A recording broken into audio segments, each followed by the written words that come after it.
I wanted to bring a good friend of mine on. He's Lieutenant Colonel Rudy Atallah, and he is a retired Air Force officer. He's the chief operating officer of the Nazarene Fund and the chief executive officer of White Mountain Research. He grew up in Lebanon, if I remember right. He grew up, he was a native to Beirut. He speaks, I don't know how many different languages. He is a straight-up guy, worked at the White House for a while, and it's an honor to call him my friend. Rudy is with us now. Hi, Rudy. Hi, Glenn. It's an honor to be with you. I just wanted to check with you real quick on something. What's happening in Lebanon? My gut tells me this is the start of something really not good. Am I wrong on that? No, your gut is right, spot on. Actually, it's a start of. I'm afraid to say that if things continue trending this way, Lebanon is going to go back to civil war. Unless the international community really finds a solution to the issues right now. Okay, so tell me exactly what we know. I know you have a team on the ground in Lebanon now. Tell me what we do know about this ammonium nitrate. Was it from Hezbollah, from Iran? Why was it there? And what happened yesterday with the riots? Yeah, so Hezbollah has slowly taken over and controlled the Lebanese government. So the entire Lebanese government is extremely corrupt and controlled by Iran through its proxies, Hezbollah, inside Lebanon.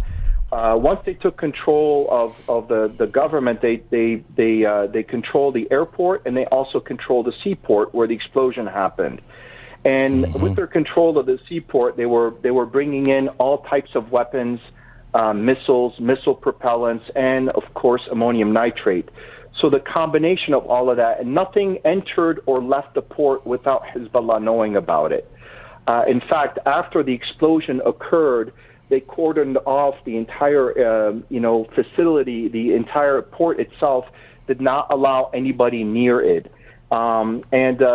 The sad thing about it is the explosion was so massive that it devastated a good chunk of the city, and it impacted close to 85% of the Christian area in Beirut.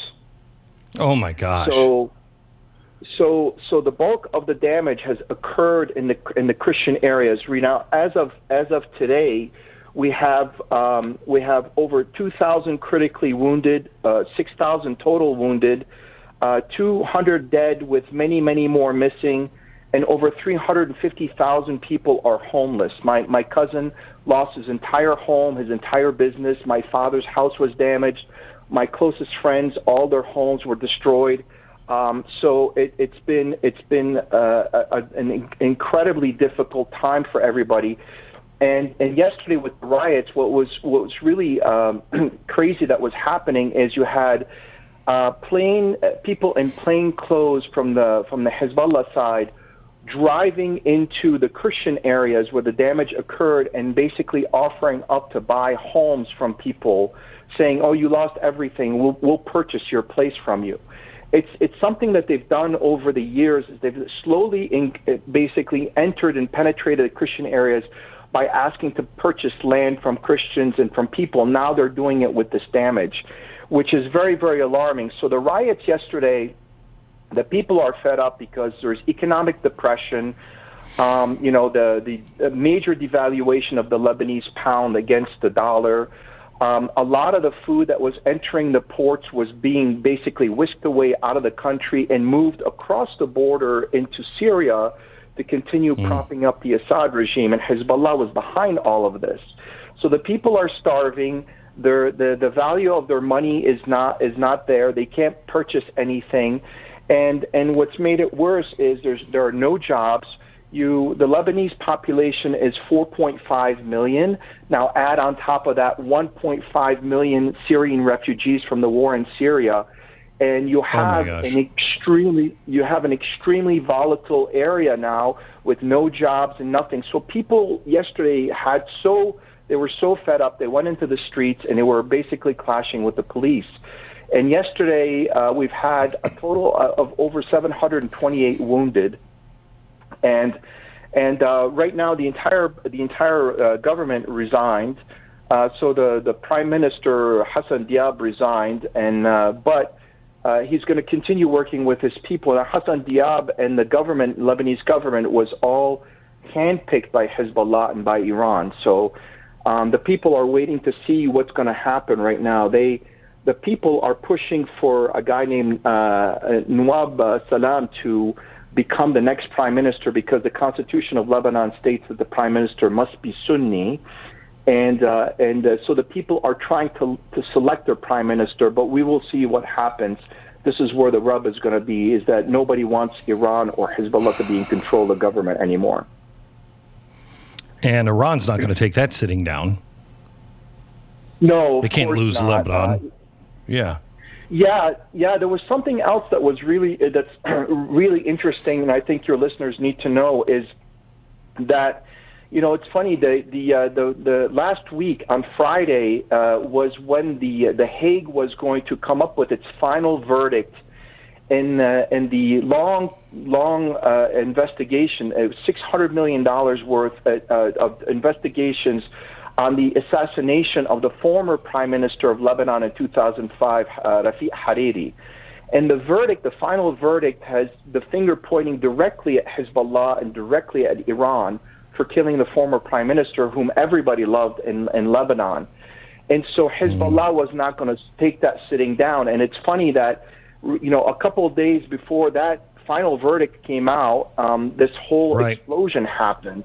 So it delayed everything. Now the Hague is not going to come up with its final verdict until the 18th of August. So now it's buying time for Hezbollah to do whatever it's now. They dissolved the government, so Hezbollah is probably going to say, well, look, there's no government, so you can't come in here, you can't do anything in here.